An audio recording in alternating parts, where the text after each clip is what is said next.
Greatness. Greatness. Wow, wow, wow. Greatness. Yo, welcome to the Renewing the Mind podcast. I'm your host, Tyler Sanchez. Joined with me is my dad, Dr. Raul Sanchez. How you doing, Dad? I'm feeling amazing. Like back in the day at NDSU, we had a saying, those who stay will play. Those who play will be champions. Once a champion, always a champion. There should be right there, baby. Mwah. Check it out. There's the ring kiss. Don't forget, on this podcast, we teach you how to renew your perspective, move towards uncertainty, and find what's awesome about that in every situation. And never forget it. There's 2 times to be great: when you feel like it and when you don't. Amen. Amen. Today, we are talking about the art of chit chat. Yes. We are going to jump right into it. But before we do, if you're watching this on YouTube, give us a like, which is the thumbs up on YouTube, subscribe to the channel, and then ring that bell so that way if you get notified every time we drop new content. We're trying to move towards putting out some shorts and putting a little bit more consumable content up. The new method to our madness is just post on Instagram and Facebook and then stream everyone over to YouTube so we can try to get those views up. And then if you're listening, wherever you consume podcasts on, please leave us a review for the audio version of this podcast. We are continuing to climb. We didn't even discuss this, but a couple episodes ago, we passed the 50 episode mark. Let's we're go. on episode 56 today. So we're gonna have to do a celebration for, like, I don't know, 75 or something like that. Yes. We'll do So that. dope. Let's just hop right into this. Jump right into the Art of Chit Chat. I put on there the secret sauce to a strong couple. If you read the description, it's not really a secret. It's just communication. And what does that look like for couples? And then specifically, we're going to try to talk in, different stages of life. We're in a different stage in our marriage than you guys are. And kind of what does that look like? What's the point of that? How did you get this idea, concept? And then we'll just go from there. Once again, if you're watching this live on YouTube, hop into the comments. We already see a couple of you did that, but hop in there. Let us know you're watching. Any questions, comments throughout the show, we will answer those as well. So go ahead, Dad. Talk to us about the Art of Chit Chat. All right. So let's back up to like 2 years ago. Our third son, Tavian, is 21 right now. He's heading to Creighton for his 4th year. So 2 years ago, he left and started his 2nd year at Creighton. And it was just, I don't know, it's kind of dead time around here. It's kind of quiet, just grinding, just busy. And just realized, I'm sitting in the chair watching hunting. Stacy's on her phone. And just in that, I don't know, just that moment, I just felt something like tension, and I just put my phone down and leaned over and I, from the chair to the couch. And I said, "Hey, what's wrong?" Stacy, whatever. And I said, "No, what's wrong?" And then she's like, "It's not going to matter anyways." And I said, "No, literally." And this is what I want you guys to grab out of this. This is the big nugget first. And I've said it before, but I'm going to say it again and often. I said to her, "What is a need you have that I'm not meeting?" And instantly she looks like she's going to cry. And then she says, "It's not a big deal. It doesn't matter." And I said, "Why would I ask if I don't mean it?" So then she says, "We don't even talk." I was like, "What do you mean? We talk all the time." She said, "We don't even talk. We never have time together." I said, "That's not true." And that whole guard thing up, I started to get, I wouldn't say offended, but I would get definitely defensive. And then I see she puts her head down and just like, see, and I said, "Okay, let's try again. What is a need you have that I am not meeting for you?" And she literally said, "We don't talk. We never talk. We don't chit chat." And just because of who we are, like everything is silly. And I kind of giggled. I'm like, chit chat? Like, what is he? What? Like, what is this? Scooby-Doo? Who even says chit chat? What? Is this a Scooby-Doo episode? And she goes, "See, okay, sorry. Keep going." And then she starts talking about what she means by chit chat, like small talk, like everyday talk. And then she started kind of hammering me a little bit. She says, "Either you have your phone on, okay, or you pause your phone, okay, or you just mute the show." True, because I talked to her, then kind of glance up at the show, like, especially fall. So fall's bow hunting season. I'm trying to catch data, moon phase, blah, blah, blah, blah, blah. Doesn't really matter. And she's just like, hitting me. And in that moment, just because we've been here before, I just let her fly. And I said, okay, so what's that look like? And I don't remember exactly, but I had Stacy kind of recreate, like, what would you say is your definition of a chit chat? And Tyler can post her thing as she thinks through it, and it's just her way of saying it. And chit chat, believe me, it's not my language. But since then, for 2 years, we've made it into a fun thing, like a flirting, fun chit chat thing. Like, oh, baby, you want some chit chat? Huh? You want to come talk to Big Daddy? I got some chit chat for you. Gross. And we just got back from vacation, and I promise you, it's, you know, it's a 2-year climb, but like this stuff works. And I just want to give praise and shout out to my wife, because that was her thing. And here's what I want you to, if you're in a relationship and you feel like you don't have a voice sometimes, if you don't speak up, the man typically is not going to hear it. Okay, I'm an expert, but I miss cues a lot. I mean, so how long was my wife dealing with that? My guess is before Tavian started leaving. And my guess is she just holds it in. She's a team player. She'll go with the flow, whatever. But as Tyler can post the chit chat definition, you'll see kind of what she says and kind of what she's thinking through. And I want you just to know this, like, if you feel like you don't have a voice, the only way your voice is to be, you know, broadcast is you have to keep saying it. You have to keep saying it. You have to keep saying it until it sinks. And I teach any man, if you're a man and I work with you, this is what I teach you. I say, don't be afraid to take on that heavy question first. There's a book called by Brian Tracy. It's called Eat That Frog, which is hit the heaviest thing first in the morning. And I always say, ask the damage question, which we'll get to in a minute. But like, hey, you know, like when you go pick up your bill from anywhere, you look like, what's the damage? And you look at the bill, right? That's what we're trying to do. Like, hey, what's the damage? What's the need you have that I'm no longer meeting for you? And then once you have that awareness, now we can jump in. Okay. Now, for those of you who are just joining us, maybe you don't know who we are, maybe you just stumbled onto this podcast because of a hashtag. We have 3 steps. Number 1 is renew your perspective. Number 2 is move toward uncertainty. And number 3 is find what's awesome about the pain you just defeated. Okay. Now, for this section, for today, I want you just to focus on number 1. We're working on renewing my perspective. My wife is struggling with what she sees as a problem, a hole, a lack of chit-chatting, a lack of fun conversation, a lack of just really just building us. And I didn't get it at first because we talk all the time. We talk about the business. We talk about my daughter. We talk about travel. We talk about all these things that we're, you know, got our hands in. But the chit-chat thing, she was spot on. Because if she's just showing me a story on, you know, Instagram or something, or she's showing me some clothes, or she wants to show me a design for, you know, our bedroom or something, I'm just like, oh, cool. And I move on. So she was right. Okay. So your key right now is, if you don't ask this question to yourself, maybe I'm seeing something wrong. Maybe I don't see it correctly. Maybe there's a new way I can take a look. Maybe there's another angle I can find here. And once you do that, this whole world opens up about how much I missed, how much I could do, how much better I could be. And they're like, wait, man, what happened to that dude? What happened to that man? What happened? Man, when's the last time I sent her just a random text? When's the last time I sent her a picture? When's the last time I sent her a note? Like, you start thinking about these little chit chat pieces. And again, I want to start out by this. This is my wife's pushing. 2 years ago, we've made this climb. We just came back from a vacation that was just amazing. And that's the result of this climb and building the chit chat stuff. Okay. So your key is to ask, so you have a voice. Okay. Make your voice known. That's your first key. Okay. Any questions with that first intro part? Well, like clockwork, in the chit chat, we have an interrupter who comes down from bed. You say hi to Pappy. Say hi. Hi, Pappy. I love you, baby. Hi, Liza. She's supposed to be in bed. And okay, this is why at our stage of life, we don't get chit chat, because we get interrupted all the time, anytime we want some alone time. Yeah. Or some nice, simple, easy, lighthearted, fun, connecting in a flirting, humor, and loving way, being in one another's presence, enjoying life and the moment. So yes, I have to get her back up to bed. So take it from there. Go to point 2. Okay. Gotcha. All right. So that's kind of where we started. And you can see Stacy's definition there.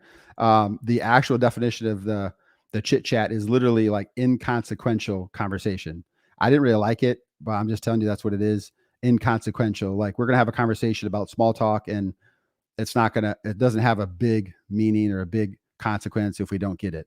But I disagree, because that's like telling a home builder, hey, bro, the foundation doesn't really matter. Like, hey, if you get a leak, we'll patch it later. If you build anything, if you start anything, if you've ever played a sport, your footwork is your foundation, right?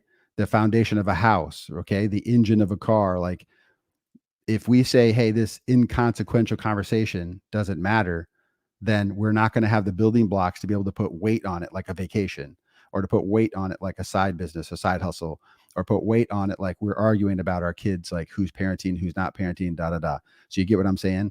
I don't like that concept, inconsequential, now, but I get it, because like if I'm just talking to a dude at Walmart, and we're just looking at hunting stuff or whatever, just buying a hunting license, like that's going to be inconsequential. Like, oh, you hunt? Yeah, I hunt too. Like, oh yeah, hey, good luck. Okay, do you see what I'm saying? But for the sake of our talk here, chit-chatting for couples, I want you to understand that it means a lot. So there are 6, like I would say, power moves.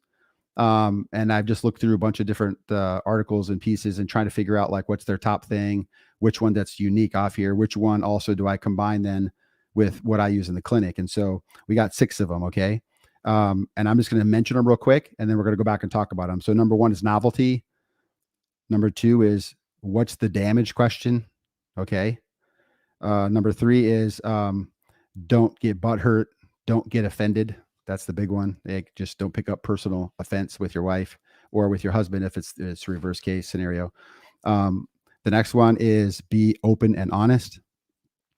Number 5 is consistency wins.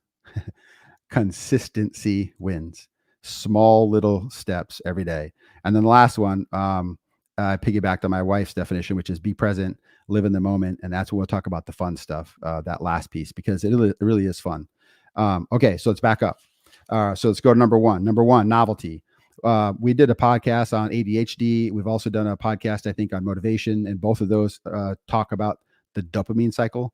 And basically people think dopamine is like the ability to like, focus and be on point and all this kind of stuff. It literally is just the motivation drug. If you have high dopamine, you're more likely to move. Okay. Now, one of the things that sparks dopamine all by itself, no drugs, no nothing, is literally novelty. Literally, if I said, hey guys, come see what I bought today, everyone's jumping off the couch. You get it? Like, dude, who ordered Amazon? And somebody got something from Prime. Everybody runs to the door. Okay? Checking out the new thing. Yeah. Everybody's like, bro, is that mine? Whose name's on it? Whose name's on it? And I want you just to understand. So how do you do novelty? So, okay. So it breeds motivation. So if I just said to Stacy, hey, I found this new restaurant and it's, 30 minutes away, it automatically says, hey, what is it? How long is it? How'd you find it? Like, there's automatic questions. So the novelty sparks conversation. That's the basic piece right there. Right. And then you start to take a look at what else you could do to build that. So like if normally you go to lunch all the time, mix it up, go to dinner. If you always go to dinner on Friday night, mix it up, go to breakfast Saturday morning. Yep. You always go fixed up, like try flip-flops and shorts and just throw on a ball cap and just go somewhere where people won't recognize you. Yeah. When you look up the definition of novelty, quality of being new, original, unusual. Yeah. But secondary one is small, inexpensive, and then a toy or an ornament. So it doesn't have to be when you talk about, like a brand new car or something crazy. No. It can be just a little simple thing that's new and exciting. I was just telling someone this the other day that I almost made a video about it the other day, but like when you switch your phone's background or like the background on your desktop, it makes me feel like I got a new phone or a new computer. Yes. Like something as simple as doing that, or, changing paint like in one room just makes the whole room feel like something new. Yeah. That's that fresh new feeling. It doesn't have to be something ridiculous like buy a new house. So, when you're talking about chit chat or hanging out with your spouse or significant other, it can be something new, small, inexpensive, trying a new ice cream shop, doing something simple. Yeah. I like that. And when we were in Florida, we went to this like renowned oyster place, and Mom has never tried oysters. And I just asked like, hey, would you be able to try one? They have this one that's like, they rinse it and brine it multiple times. Like, it's the cleanest one you can get. So I got her on video and I tried to edit it to move it, and it just says the video won't upload. I don't know. So we're having trouble today just getting logged in. We're a few minutes late, so something's going on. But I'll post it and we'll do a reel out of it. And I want you to see just the joy of an adult trying something new until she ate it. Yeah. And then she was like, that's one and done. The Fun's joy over. went away immediately. Yeah. Yeah. And that's fun. Like, you can, you have some staples and then you try something new. Like I tried deviled eggs that has a scallop on it. I'm in. And it was fire. Yeah, But man, when you look at it, you're like, how do people come up with this? Like, what? I mean, just, Yep. you bump your head on something. You're like, bro, I'm going to make this. Right. So I asked the waiter and he's like, nah, it was just a brainchild of our chef and just one of his favorite snacks. I'm like, I'm in, I'll buy it. Right. So that novelty thing. And I want you just to think about that. It could be any type of way. If you normally go out for lunch, come home for lunch, there's all kinds of small little things, right? Try a brown bag sack lunch, like, at a park. Just, I want you to think about, okay, how can I renew this?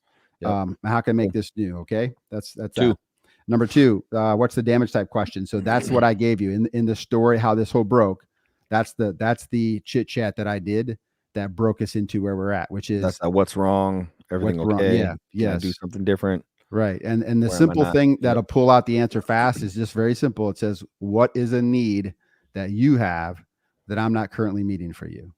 And I get it. Some people could just get broken any which way about this, but like, hey, so I'm not really responsible for my wife's happiness, right? Correct. You're not.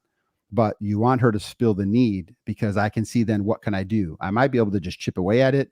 I might be able to, sign her up for something that will help her get it. I might, be able to give her a night out with some friends. Like if I can't fix that need for her, I can help her get it. But typically I'm in there somewhere, right? So that's the hard question. I don't want you to be afraid of it. So here's what it does for you. It gives you analytics. We all like analytics. Like Tyler showed me on these, Instagram analytics, like, dude, how many people did like it? What's the, age and gender and all that kind of stuff. I had no idea. Like literally, like I'm like, so I like data too. So I like to play around with that. So sometimes I get stuck on my phone, but this gives you data, right? So with that question, and Stacey says, hey, we don't even talk anymore. We don't even chit chat.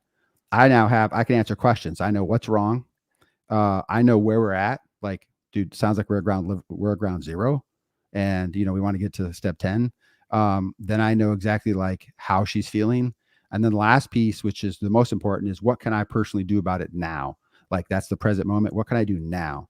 And so just left the chair, went over and sat by her and just, this might sound super odd to you guys, but I like to kangaroo. So she stands up, I sit down and we just go chest to chest. And I don't remember if we prayed or we just talked, but yeah, like kangaroo, like chest to chest. You don't have to like take off your shirts and all that stuff. I'm just saying, just chest to chest. Okay. And if you're not at that level, like, hey, we're fighting, I don't want her touching me, or no, I'm not ready to do that, then hold hands or something. But there's a movement toward that need. So just me coming over to the couch from the man chair, like that started some movement. And then I remember because I like to do that just because it settles me down. Like instead of getting in my head, I can feel. I'm cognitive. I'm a thinker. And so my head will start taking off, logic, kind of reasoning, a puzzle, putting together puzzles. And so when I just hugged her and sit there, I can literally shut down all those engines. And so that works for me. That may not be where you're at, but I want you to move toward that. Okay. So what's the damage question? The simplest thing too is it makes you it shows your spouse empathy, that you care, that you're intuitive, that you pick up on something. Yes. You don't have to, let's say, all the stuff you said, if that's uncomfortable for other people. The simplest thing is that the spouse knows, man, he noticed something's wrong, or she noticed something's wrong, and then had the courage to step in and ask the question. Whether you can solve it right then or not, it's kind of irrelevant, to be honest. It's actually just the step that you cared enough to ask is a step in the right direction. Correct. And there's rarely one thing that gets fixed by one action. It's rare. But like, so like if your sink starts flooding, you can put some towels in it and start to fix it. You move toward the pain. Okay. And that's what that step does. Like, what's the damage? Move toward the pain.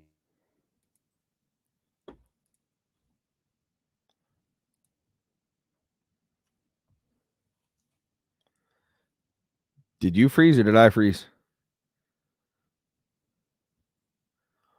Looks like my stuff's messing up there. Yeah. Okay. Did you freeze? Yeah. Looks like I'm back. Yeah. I think I froze. You're back. Yeah, I heard it's like I started stuttering. Yeah. Okay. So like, don't be offended, like the personal thing. So when my wife says, hey, we don't talk, I got defensive right away. Right. So I had to ask again and slow down, because if I start to get defensive and say that's a lie, or that's not true, or like you're always whining or anything, if I get hurt and I spit that out, instantly that's going to shut off any form of communication.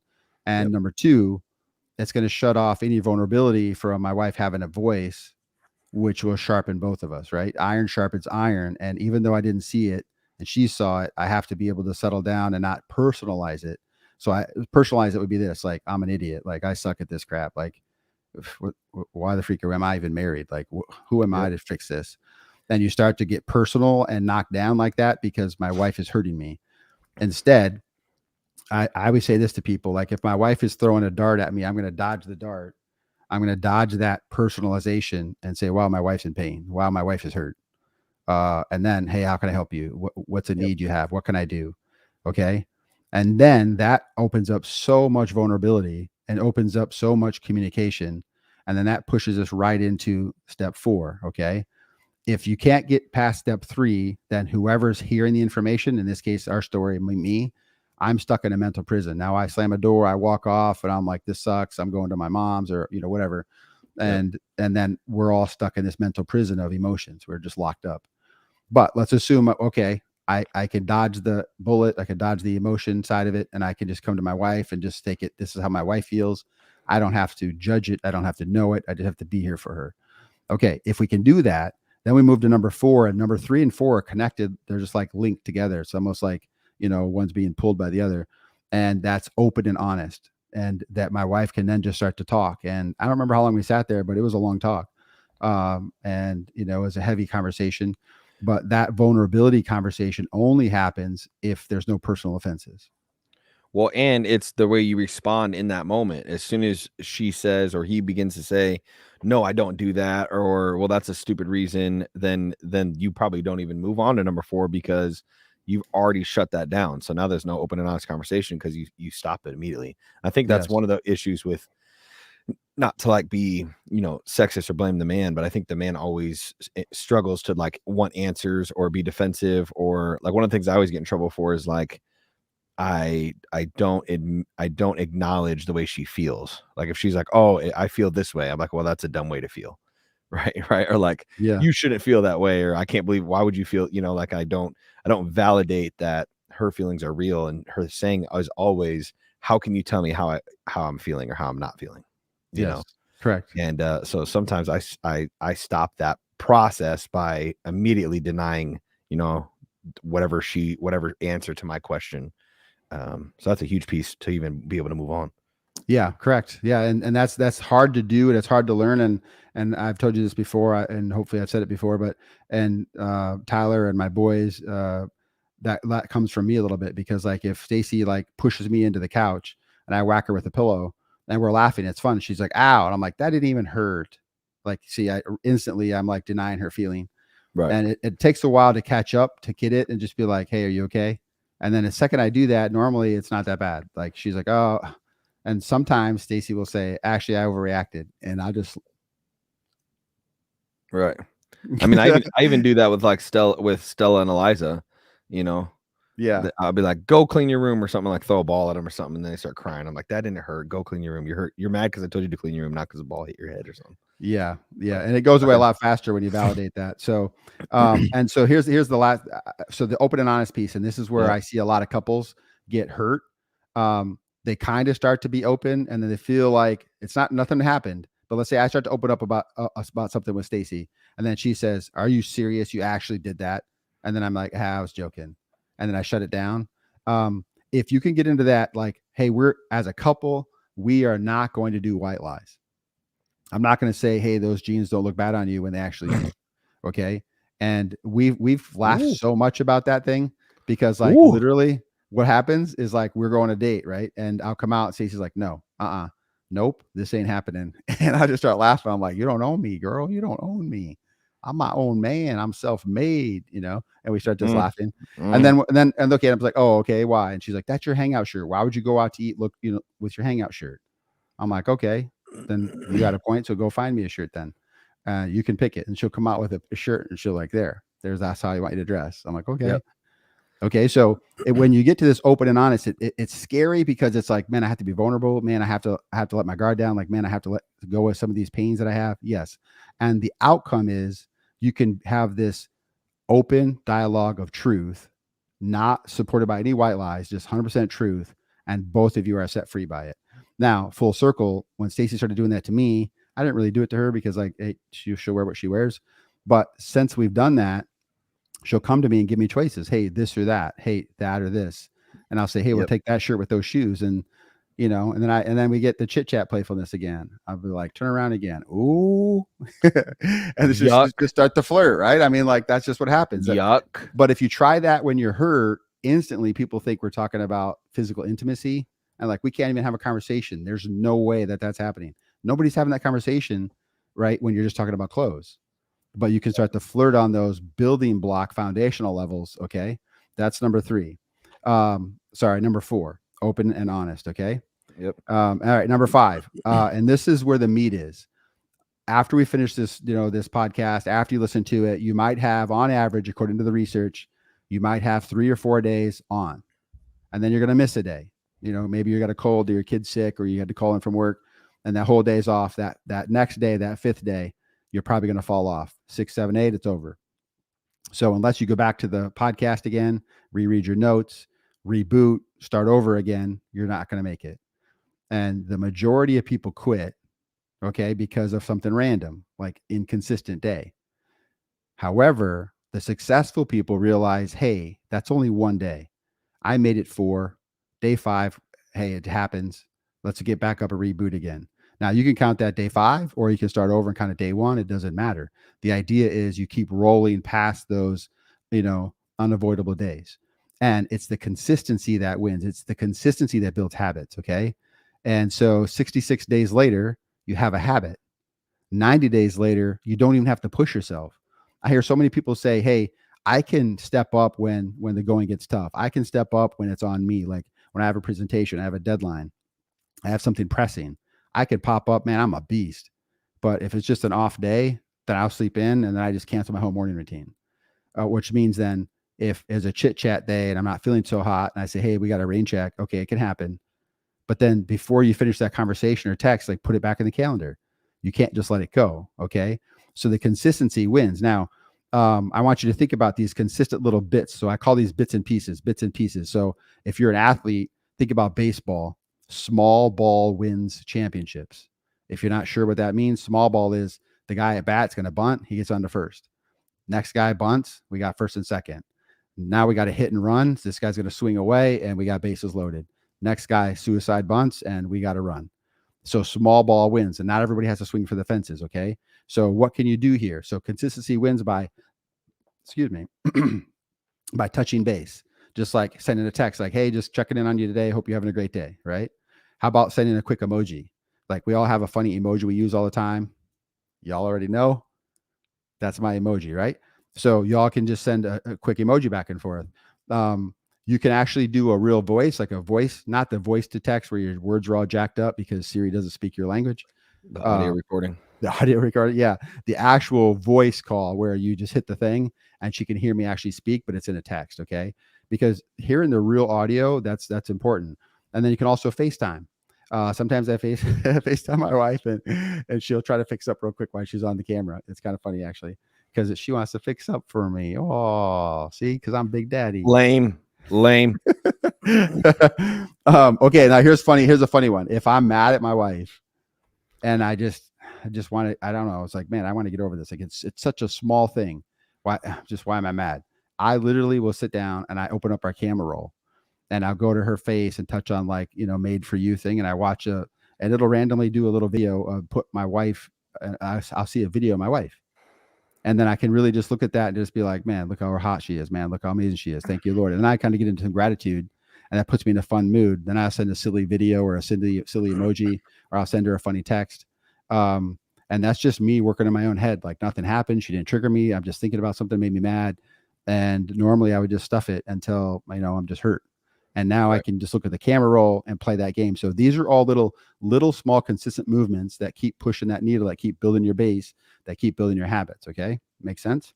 Yeah. Well, and to me, it's like if you can have a small conversation like once a day or, every other day, or kind of have these touch points, you probably won't have that knockout, drag out fight once a month. Correct. And a lot of times, especially in new relationships and new marriages, it's like everything's cool, and then all of a sudden everything's not cool, and then you both start backtracking, and everyone's like, well, okay, you did this yesterday, and okay, remember when you went to the mall, or when you did this and when you did that, and it's like, why didn't you bring that up then? You know, it's like, well, that wasn't the right timing. So it's almost like you need to build in the rhythms in your relationship, a rhythm of constantly checking in and having these conversations, so that you build the time and opportunity to make these questions happen, because it's always an awkward thing to bring up. You know, it's always awkward when Alicia has done something and I want to talk about it. It's like, when do you do it? How do you do it? You know, what's the right timing? You know, and then with us, with kids, it's like, you know, they just got to bed right now. I'm finished with the podcast. By the time I get done, it's like no one wants to have a conversation at 10:15 at night either. So then it's like, okay, so it goes to the next day, next thing you know, you're 2 weeks out. Yeah. Okay. Let's pick that up. Okay. So you're busy. Let's just say, like, okay, you're not on this podcast, but like you just got done doing, you know, some telework. You're working from home or something, right? I actually literally you edit. So you're coming upstairs from editing. Yeah. You can literally sit on the couch and all you have to do is hold Alicia's hand. You don't have to say anything, or you just kind of rub in close to her and kind of just put your elbow on her lap or something. Just that physical touch, that connection, you're right there. Or you're in the kitchen. This works too. Is you're in the kitchen, you're making a snack, like, hey babe, you want something? You know, right. About to throw down some nachos. Do you want some? Or hey, I'm grabbing a popsicle. Like, what do you want something? Just those little pieces. If I grab her water bottle and fill her water bottle up, she loves that. Yeah. See, so that's because you're not really talking. You're not really talking, but that's a consistency piece. If you know, okay, so like my wife's love language is like words of affirmation. And so I don't just say like, hey babe, you're awesome. I mean, I can, but I try to think about what she did. And it's like, hey, thanks for getting my lunch ready, you know, or just whatever you can quick think, and just a quick text. And so I have some, you know, like, little messages I send to her and stuff like that. And then so she sends back a heart emoji or something. Any of that little consistency wins, I promise you, because you're right. You don't have 30 minutes and you don't have the energy for 30 minutes. And maybe you can't afford to go for lunch, or maybe your work schedules aren't helping you guys get to lunch. Maybe you're an hour commute away from each other, but FaceTime, right? Emojis. Yeah. Like, Well, and that's where that novelty comes in, that simple, easy stuff. I noticed like last week, or the last 2 weeks prior, the girls had swim lessons. So every day at 9:00, we had to take them to swim lessons. So I realized that the nighttime routine for putting everyone down was getting a little stressful for her. And so before I came down to edit last week, I made their peanut butter jelly sandwiches. Yes. So it's like, that was a huge thing for her, which really didn't take that much time out of my day. Yeah. That's good. But those things are simple for me. No, I shouldn't say that. I see those things as easier to do. The harder thing to do is the consistency with the checkups, the conversations, because those can't be quickly done. Like if I go upstairs and ask, hey, is there anything I'm doing wrong? That could be an hour conversation. No one wants to stay up for an hour from 10 to 11. Then you're tired. When you're tired, your emotions fly. You say things you're not supposed to. So that to me is the hard part for the stage of life we're in now, is how do we have conversations that we need to have on a consistent basis when the girls are always around? Yeah. Then I would say during nap time, or when you guys get home from swimming lessons and the girls just conk, instead of putting on Netflix, that don't happen. Instead of doing whatever. The girls don't conk. One girl conks. The other two run mayhem all day long. Well, after swimming, I thought they conked during nap. No, you would think. Okay. Stella hasn't napped since she was 2.5. She said, I don't want to nap anymore. Then she doesn't nap. Yeah. Or when they're up playing or watching a movie, you guys. Well, and like we're very animated communicators. So the other day we were in the kitchen. We really weren't fighting. I can't remember what we were discussing, but we were communicating with, like, animated, a little loud. And Stella comes in and Bluey calls it something. I just left if Felicia's watching, she'll comment it. But Bluey calls fighting, when parents fight, it's called something. And so she said, why are you, whatever that word is, I can't think of it right now. And we're like, well, we're not, we're talking, and so it's like, we're trying to fight that balance between, we want them to see how to argue well and how to, mend and how to compromise in the midst of arguments. At the same time, there's some things that we want to talk about that they can't hear just because of their age. Yeah. So it's like, that's the tough part for us right now. And then if we want to go out for, like you said, a coffee or something, then we got to get a babysitter, then it costs, or your schedule's got to be open. It's like, it's a tough stage of life, which I think a lot of people are in right now. At least our friends are. Yeah. I mean, back in the day when we had kids that age, like, we couldn't afford to do a lot. So I bought a lobster from Hy-Vee and cooked it for my wife at home. He made a pizza from our son. So I'm just saying, like, there's stuff you could do to try. It's not always going to go over well. It might not be a win, but try to find a way. I promise you, where there's a will, there's a way. So just keep moving, keep trying. All right, the last one: be present. Okay.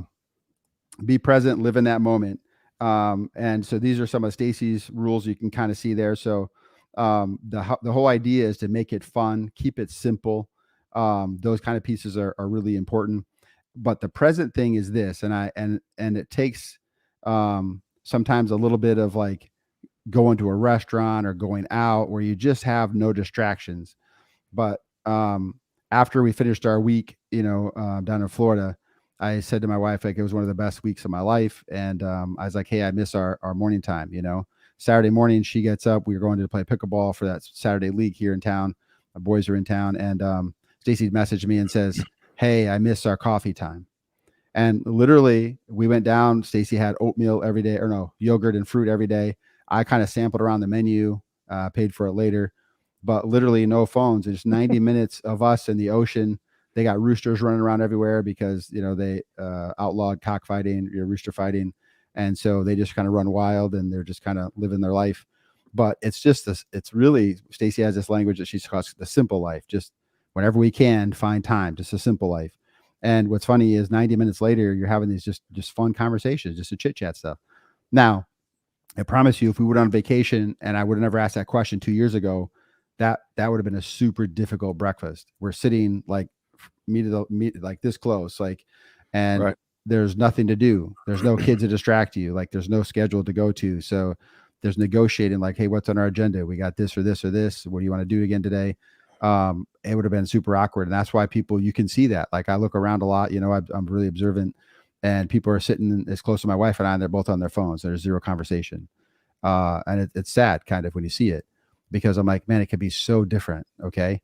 And I want you just to think about just the be present thing. So what I try to do when my wife talks, I try to just lean in and just look in her eyes and just try to feel her presence, try to feel her emotions. A lot of times I don't know, pick on her for how she says things or make fun of her or say something.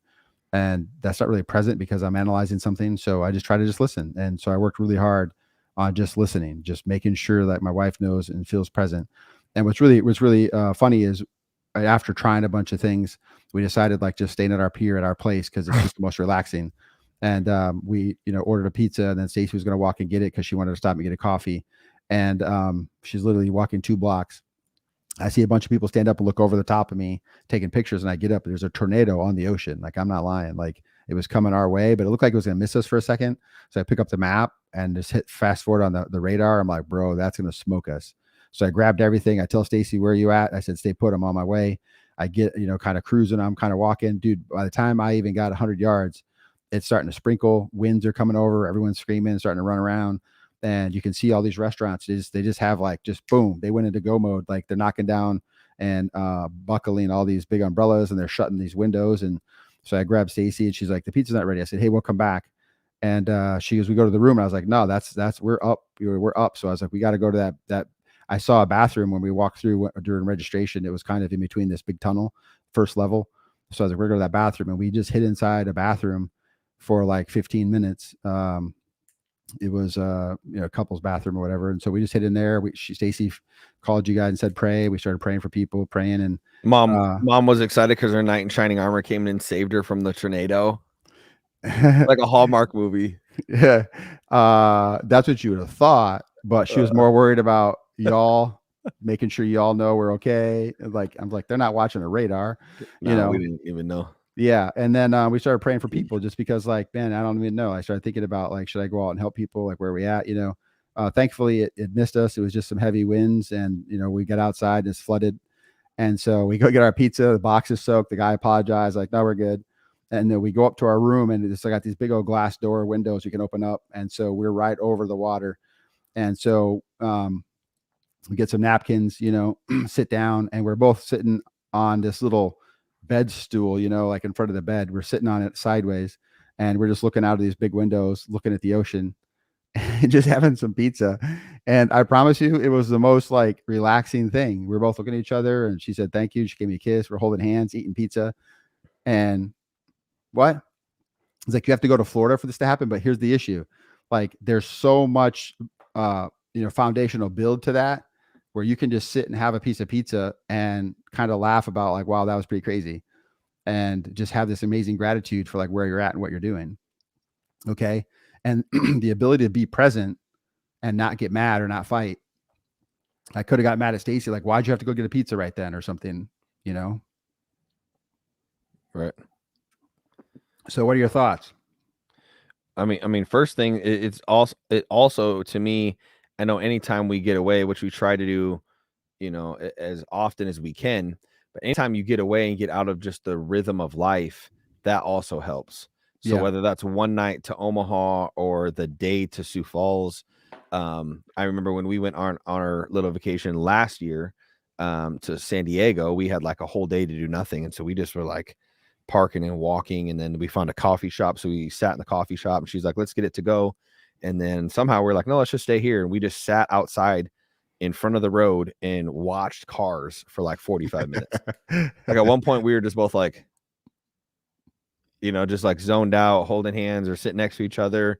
And so it's like, it's difficult because we don't have, even with you guys and what you're calling the simple life with, just Valencia, it's difficult to have those moments because, we've been actually trying to do, I finally did, one of my summer projects was cleaning out the patio, our 3 seasons room. And so we got that cleaned out. So now we can sit in our chairs. And it's like, even when we do that, sometimes you feel guilty, sometimes you feel guilty, like, oh man, we got to get going. We got to start the day. I need to mow, or I need to do this, or I should be downstairs. But when you're on vacation, there's like a different mindset that you're okay to sit there for 45 minutes. You're okay to eat your oatmeal and coffee. So it's like trying to make sure you're still blocking out time in the day to day is the crucial part for us. Because, with our schedule and with our finances, we go on vacation, twice a year. So it's like, how do we build coffee moments every day that maybe are 15 minutes or 10 minutes or 30, not 45 with the ocean or like in San Diego or whatever. So it's that's where we're at right now, is trying to make sure we hit those moments on a consistent basis where we have that chit chat during the morning or during the day. Yeah. And that's why novelty is number one, that you just start there. Like, I don't know how to do this. I have no clue. I have no idea. Cool. Well, then make coffee and go sit on the porch, and then, you guys, for how we raised you guys is it's people first, family first, 24/7. So like, the lawn can wait. Like, I'm not trying to win yard of the month club.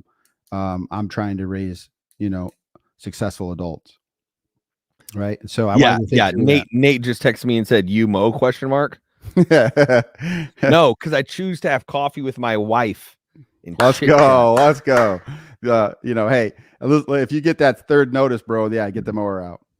I get one every year. I haven't got one yet though. Not yet. I'm just playing. But no, for real, I promise you, like the concept I want you guys to think about is just that novelty thing. Jump in.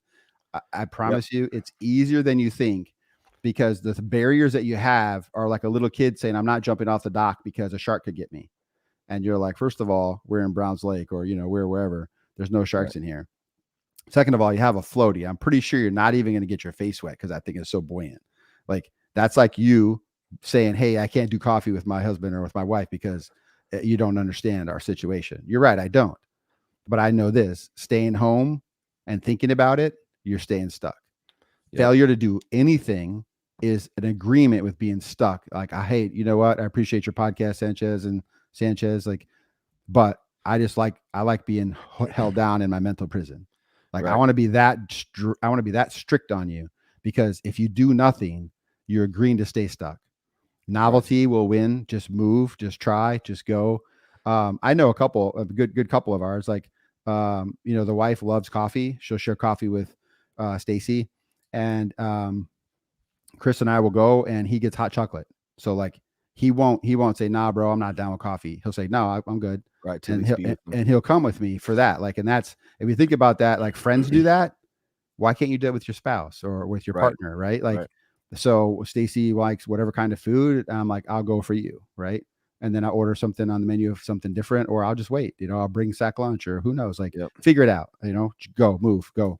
There's something everyone can do something. Ready, set, go.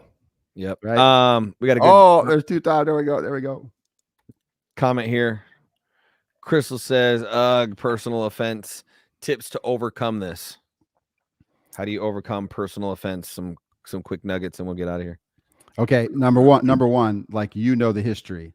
So what I'm going to say to you is, if somebody says something to you, and it's not just you thinking that it might be a dart or something that meant to hurt you, but like, let's say factually it. Like, okay, this person said this to me, and I believe with all my heart they meant to hurt me. Well, then here's the idea: if you get offended, you pick that up, then whatever plan they set out against you, they win. So the concept is like, I'm pretty sure I know that this was meant to offend me, but I'm going to stay strong anyways because I'm not going to fall into that trap. That's option one. Option two, it's a perception. Like, man, this feels really, really hurtful. I don't know. Maybe this person said it wrong. Man, here's my idea, right? Renew your perspective. Like, hey, let's just pretend, who's this from? Crystal. Okay, let's pretend Crystal messages me and says, hey, this just happened. What do I do? The very first thing I would say, hey, is there another way you can see this issue? And as soon as you ask that question, is there another way? I promise you, I've not had a situation yet that I've been stuck and said no. There's been one where there's only like 2 or 3. But most of the time I think of one, boom, another one, boom, another one, boom. As soon as you open the door to one, the synapses start firing, and you'll have like 9 different opportunities to say, hey, man, I think I'm gonna go with this one. Okay. The last piece is this: the more often you feel maybe that might be an offense, but you're numb to it, you literally break that chain, you break that addiction, you break that relationship to being offended.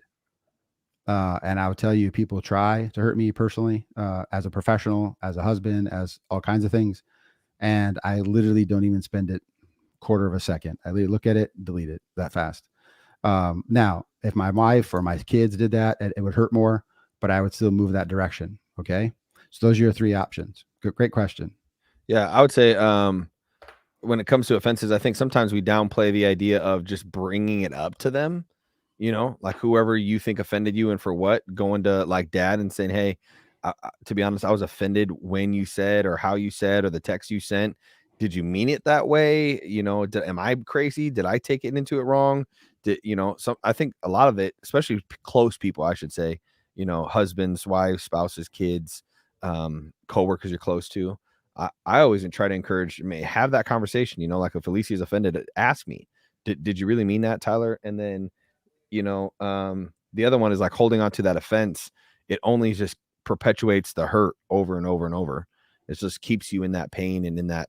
So regardless if they meant to or not, the quicker, like you said, you can let go of that, the faster you'll be able to remove yourself from that pain and hurt. Yeah, correct. Sweet. I got, what we should do is start talking before we hop on this podcast, but I got mom's video here. This is my first ever oyster. Oh yeah, there we go. We're in Florida, Key West. I'm going to be daring and try it. I shouldn't do it on video though, because I might puke. I'm scared. No, just do it. Just do it. Does it just fall in my mouth? Yeah, just pour it in. Just pour it in. Pour it in. There we go. Let's go. We'll fit. Oh yeah, that's my one and only. One and only. Where's Dave and Lou at? I need some help, people. I need some help. That's funny. Yeah, that's awesome. There we go. So that's how you have fun. That's the novelty situation. I'm proud of Stacy for giving it a go. It's just fun. It's super fun. I've never tried oysters. They low-key look disgusting though. Oh, and I need to say this. I totally forgot. There's crackers there and hot sauce and some other stuff. And Tavia and I liked them. So, but then Valencia, we tried one and she was like, no, Dad. And then the waitress came by when we were in Omaha and she says, you know what? It works really well if you put butter or if you add a cracker, butter and cracker. And so Valencia's like, just let me try a cracker. We tried cracker with hot sauce, like a sriracha. And she actually liked cracker, oyster, just a dab of sriracha. So after that, I was like, oh, I should have put it on a cracker for you. He's like, do you want to try again? Redo? And he's like, no. Nope, one and done for sure. But hey, you know what? I like it because she's down with the novelty. She's not down with the consistency of perfect. Oysters. There we go. But the novelty is what brings all the joy. You just have just flooded with dopamine then, Right. No, so, that's cool. All right. That was cool. Great. Yeah. Thanks for loading that. Anything else? That's it. Sweet. Well, never forget it. On this podcast, we teach you how to move towards uncertainty. renew your perspective, move towards uncertainty, and find what's awesome about that in every situation. And never forget it. There's 2 times to be great: when you feel like it and when you don't. We'll see you in 2 weeks. We love y'all. Peace out. Let's go. I had to realize what's inside of me. For all of the people that lied to me. For all of the people that said I would fall off. Oh, bro, what a time to be alive. I wrote this for everyone, feel like they counted out. You need to look in the mirror and tell yourself it's time to be who I am now. Greatness.